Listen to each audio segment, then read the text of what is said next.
Imagine being Cole Palmer. I'm sure today you would really love to score a goal. But anyway, welcome to Partners Media Hub, where we tell your story, not our story, but your story.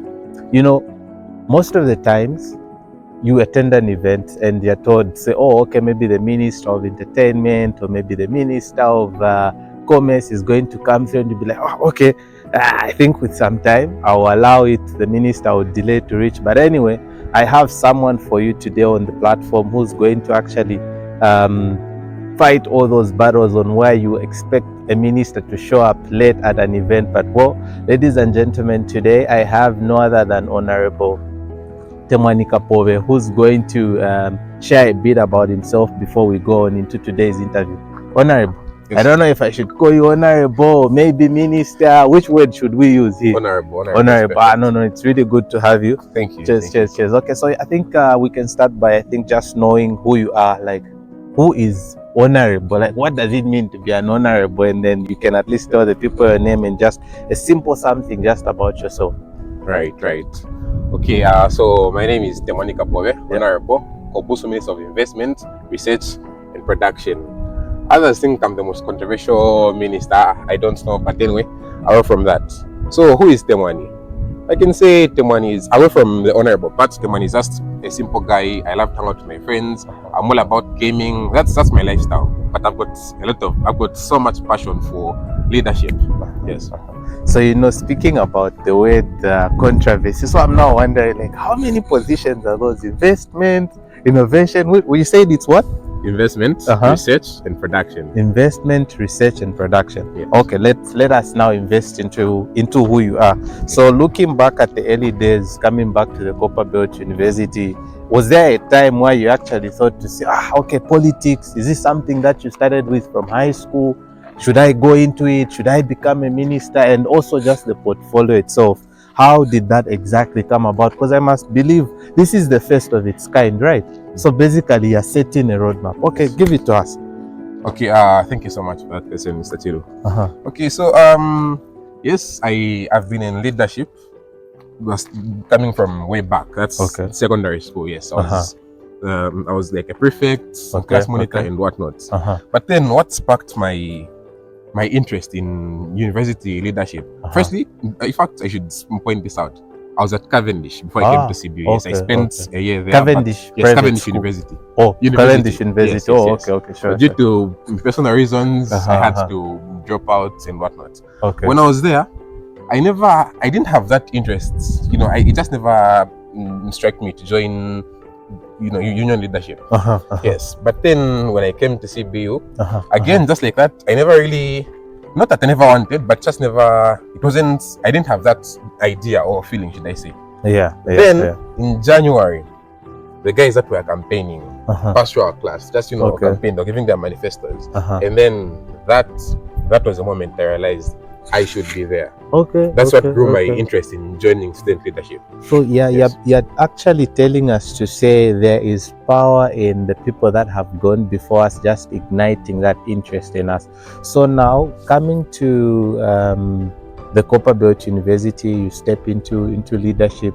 What are some of the things that you've picked up that you have learned, and what can we learn from you? Because I understand there is the ministerial Honorable Temwani Kapove that we know, but how does your personal life blend into becoming a leader and someone who's there speaking on behalf of the students? Okay, thank you for that. Firstly, I would love to mention I've been groomed by some brilliant people. Okay. I don't want to mention names, but yes, the people that I'm found with, very brilliant. They've guided me through this whole leadership thing. One thing I've picked up is people always talk. It doesn't matter if you do something good or something bad, or if you're just silent. People always talk. And then in my the early days of me, joining Koboso, it was something that was really disturbing, because I remember my vice president was telling me, when you're engaging people, always be patient. Don't respond out of emotion and whatnot. Always be patient and be smart. Yes, that's one thing that she told me. So now, me as a person, and I believe you guys know me, I'm someone that's very much outspoken. I love talking. I love engaging with people. Exactly. But then exactly. I'm not found in a situation where I'm a minister. I just can't say anything. I just can't utter any statement. Okay. It's now about adjusting. Now, who is adjusting? Is it Temwani adjusting to the honorable, or honorable adjusting to Temwani? Okay, yes. That's something I think that we might really want to listen to, because in the midst of that, I'm sure these are two personalities that you're trying to bring together. So, how do you do that? How do you do that? Oh, I believe right now I choose to stay out of the public eye. Okay. That way I get to live my life privately. And then where duty calls, I then have to act according to my jurisdiction as a minister. Okay. So how I do with it is just don't be found everywhere anytime. No, I'm very selective with what I do. Okay. And very intentional, so to say. That's how it balances up. Instead of me being found in situations where I'm now, like that. I'm sure you understand. Okay. Yes, okay. That's but then you understand there is that concept where when you're a leader, you're someone who's serving the people, and the people's problems never end.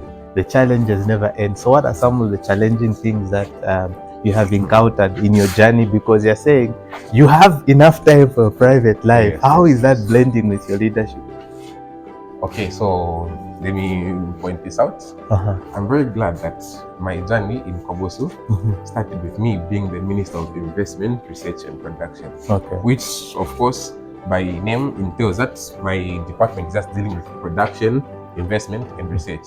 Okay. It doesn't have too much to do with engaging with people like that. Okay. Yeah, which means I only have to do what I have to do, and then from there I can go back to my private life. Okay. Unlike maybe the academic affairs minister who's always engaging with people. Okay. So that gives me the liberty rather to have my private life and then only serve when I'm required to. Okay. Yes, okay. Yes. So speaking about private life, obviously when you're at the Copperbelt University, your private life becomes your studies. Every day you have to do something.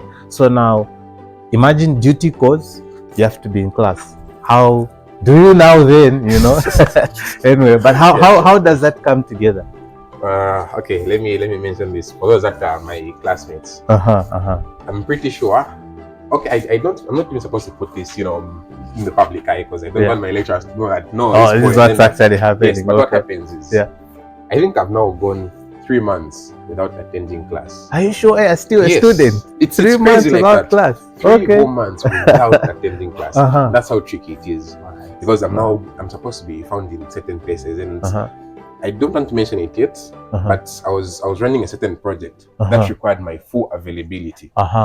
Which means I just had to, commit to that and not, found in other areas. That's what disturbed my availability for classes, but not really my academics, because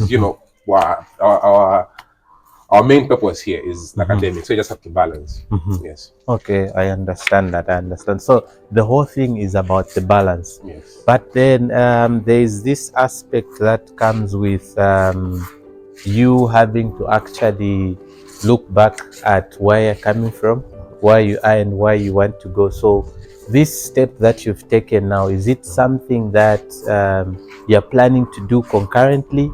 Is it leadership that you are saying to yourself to say, I think next maybe I should be this kind of minister, I should take up this position because you want to continue? Or maybe at the time, this union leadership that is there needed a bit of some innovation and some research to happen here or there? Oh, thank you for that question. Yeah. So the idea is, I joined Kobosu because after I saw the guys, like I explained there, the guys came with their manifestos, then I got interested. And then from there, my passion for leadership only grew further. Okay. Yes, and I see myself going up there, not only Kobosu, but also into national politics. No, that's really good, because I think I would really love to see some of the steps that some of the people in national politics are taking, where the youth are the ones that are taking the lead. But then, Temwani, I think this is something that would want to ask. Before actually coming to the Copperbelt University, you mentioned you were at Cavendish University.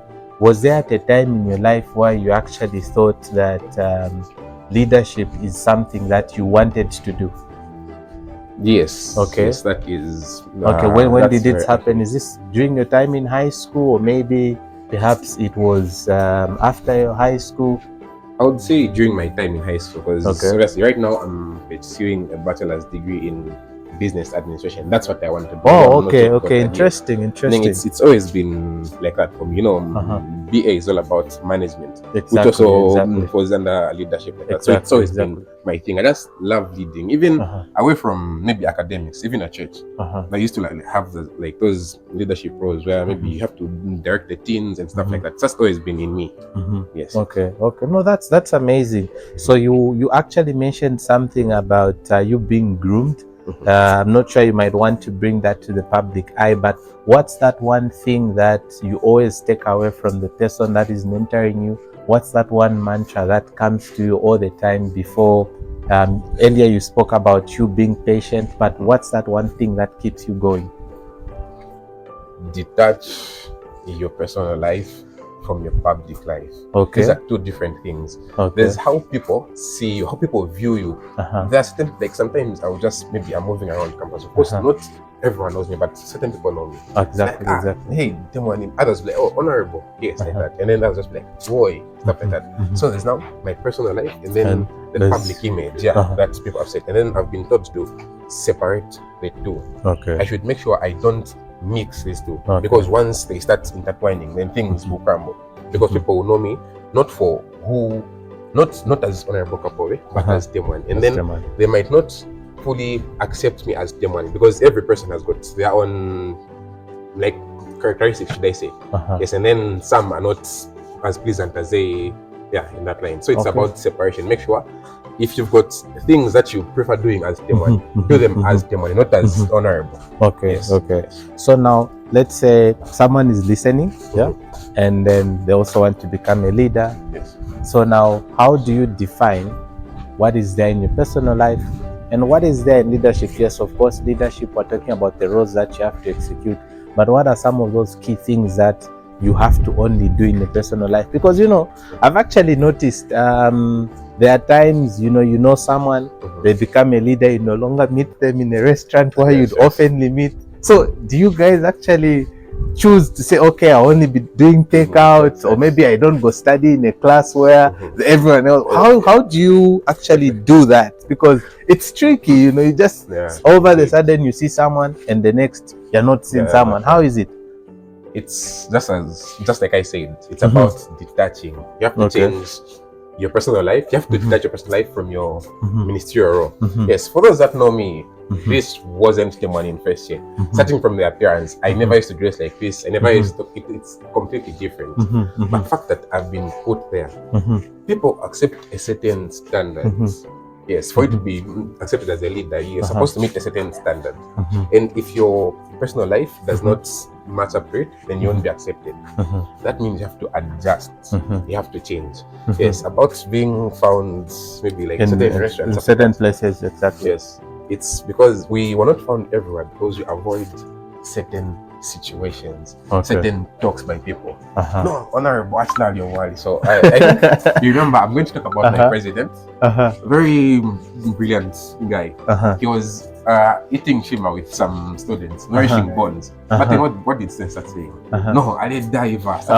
Okay, that's not the case. He's just going there. You don't know how propaganda is. Take time to spend with the people you're serving. But what do people say? No, I am good diver. I never push off your stuff like that. So now to avoid that, you have to make sure you're very intentional. You know where to be, what time, and what you do there. Okay. So you get it. You need to take the time to detach yourself and also find a way to actually be in places that do not put you in awkward positions. On that note, we're going to take a break, and as we take a break, I just want to remind you that you're watching Partners Media Hub, where we tell your story, not our story, but definitely your story. We'll be back.